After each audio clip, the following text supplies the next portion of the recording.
नजर डालेंगे खेलों के मैदान की तरफ।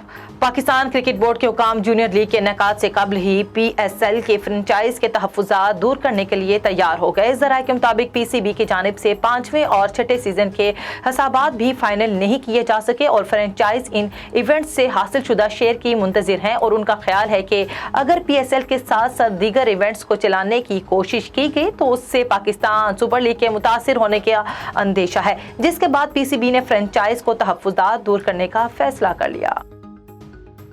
यूक्रेन पर हमले के बायस रूस ने आइस हॉकी वर्ल्ड कप की मेजबानी वापस ले ली। इंटरनेशनल आइस हॉकी फेडरेशन ने अपने इलामिये में कहा कि यूक्रेन पर हमले के सबब रूस 2023 में होने वाली वर्ल्ड चैंपियनशिप की मेजबानी नहीं कर सकेगा। शेड्यूल के मुताबिक मेगा इवेंट आइंदा बरस 5 से 21 मई तक रूस के शहर सेंट पीटर्सबर्ग में खेला जाना था। ताहम रूस के मुतबादल वेन्यू का ऐलान आइंदा माह फिनलैंड में होने वाली कॉन्फ्रेंस में किया जाएगा। कौमी क्रिकेट टीम के साबिक फास्ट बॉलर मोहम्मद आमिर ने कहा है कि हर खिलाड़ी का ख्वाब होता है कि वो अपने मुल्क के लिए खेले और मैंने जो कुछ भी हासिल किया पाकिस्तान के लिए हासिल किया है।